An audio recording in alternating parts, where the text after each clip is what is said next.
My son was diagnosed with something far worse than cancer. My son was diagnosed with something far worse than cancer.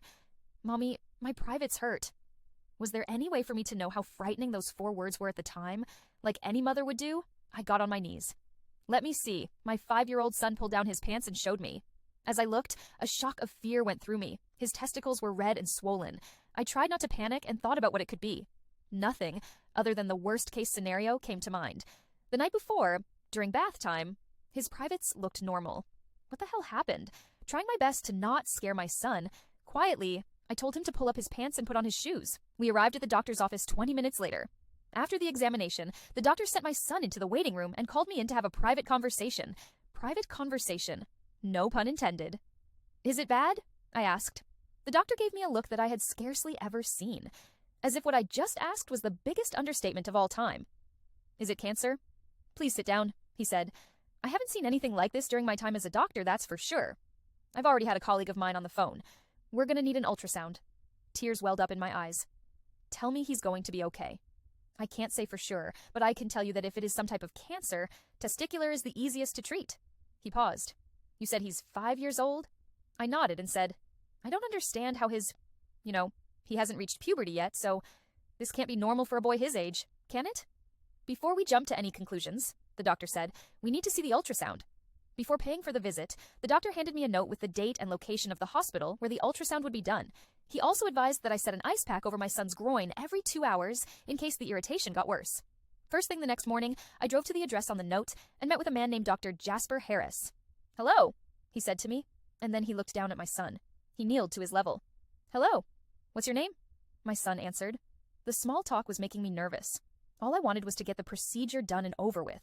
The faster this would get done, the faster my baby would get back to normal. Dr. Harris led us both into a room and gave my son a hospital gown. I sat in the waiting room with a book while my son was scanned. Though I was looking at the pages, I wasn't reading. My mind was elsewhere, on my son. Later, Dr. Harris came into the waiting room with a dour look on his face. Come with me, he said. He brought me into a room full of medical computers. Please take a seat. He pulled up a chair next to a large screen. He then showed me the x-rays. Oh my God, I said and covered my mouth. The x-rays showed 2 testicles that were larger than any you'd see on a grown man. Both of them came up white on the ultrasound. Surgery must be done immediately, Dr. Harris said. I've never seen anything like this. It seems as if the tumors have encapsulated his testicles. I whimpered in the chair. A hand rested on my shoulder to console me. It didn't help. Please, I said, save my son. Nothing could be done that day because of complications due to the coronavirus.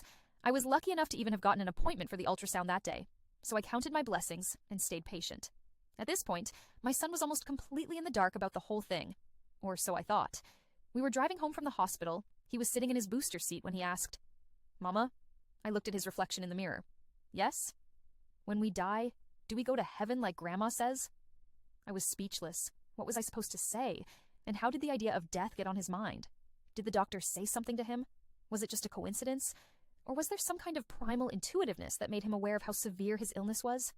A single tear slipped down my cheek. I don't know, baby. He lay there on the operating table unconscious. The surgeon and his helpers were shuffling about, preparing for the incision of the cancerous bulbs hanging between my son's legs. Before my son was put under, he cried and made it clear that he wanted me in the room while the surgery was performed. I want you with me, he'd said. To me, it sounded as if he hadn't finished the sentence, as if he was trying to say, I want you with my in case I die. I stood in the corner of the cold operation room wearing a medical apron, rubber gloves, face mask, and a pair of goggles. I was looking at my feet, waiting for the inevitable. Would he be a freak to his peers? An outcast to society? Would he ever find someone to love him? Not as a mother, but as a lover. These strange, unwanted thoughts floated in my mind like a rocket on a predetermined trajectory through the star systems of the cosmos. They told me not to watch if I didn't want to. I wasn't. But once I heard the scalpel cut through flesh, there was this sound. A wriggling sound. A sloppy, greasy, writhing sound. The bodies of the medical professionals surrounded my son so I was unable to see him. I stood on my toes, but I still wasn't tall enough to see. Oh my God, a nurse said. What the surgeon said through his covered face. Wet slapping sounds came. Something was dropping on the room's floor. Blood? The doctor and nurses stood back. One nurse yipped and dropped a stainless steel tool she'd been holding. She ran out of the room, the doors swinging behind her. The sound of wet drips still came. I looked at the surgeon's feet. Something was wiggling on the floor. Snakes? No, too small for that. Centipede? No, they didn't have legs. As the surgeon and the remaining nurse moved away from the table, I was able to see everything. Everything. Cracked open like eggs. Honey, breakfast is ready. Coming, Mom. Mommy, yes? My privates hurt. Parasite, wet goo, and slime from a world far beyond the comprehension of the human imagination spewed out from between my baby's legs. But no, let's not be too melodramatic. I'll just say it clearly and simply. My son's testicles had a nest of fucking worms inside of them. They writhed and squirmed and moved and slopped over the table, down to the floor and over the shoes of the surgeon and nurse. And guess what? Next thing I remember was blackness. I fainted and cracked my head on the tile floor. I was removed from the room and woke up in a chair located in the large waiting area. I remember squinting because the chair I was sitting in faced the windows where the sunset was. Where was I? Right, the hospital, 3rd floor. A nurse with scrubs that were a size too small for her came over with a cup of water. How did they allow nurses to wear that? Her boobs were practically hanging. Ma'am? I blinked, and then my eyes focused on the nurse's face. Yes? I said. Please drink this. My son? I bolted straight up. Where's my son? Those things. Is he all right? Water tipped over the rim of the paper cup as she put a hand on my shoulder to sit me back down. He's fine, she answered. There were just a few minor complications. Minor complications? Haha, very funny. Wiggle, wiggle, woo.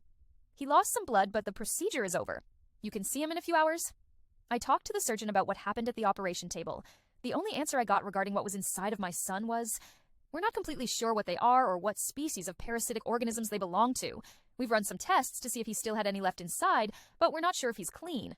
We'll have to put him on mebendazole. It's the best we can do for now. And that was it. The men in the black suits showed up to interview me, my son, the surgeon, and both nurses. Who were they? The fuck would I know? It's been 2 months since the operation. My son had to stay in a rehabilitation center for about a month and a half, which wasn't fun for either of us. I'm now on anxiety medication. It started the day after I took my son home for the first time in a while. I just lay awake at night worrying about him. Frequently, like every 5 minutes, I would get out of bed and go into his room to check on him. I wouldn't get any sleep, and I had to spend time away from work. Things have been hard lately because of it. Child support is next to nothing, no thanks to my ex-husband. At least it seems like the medication is working, so now I'm able to sleep. They sent my son home with a clean bill of health minus 2 testicles. Or so they thought. I'm sitting in a waiting room once again. Yesterday, while eating a bowl of cereal and watching the Idiot Box, my son stepped out of his bedroom and shuffled into the kitchen. He said 4 words. Mommy, my eyes hurt.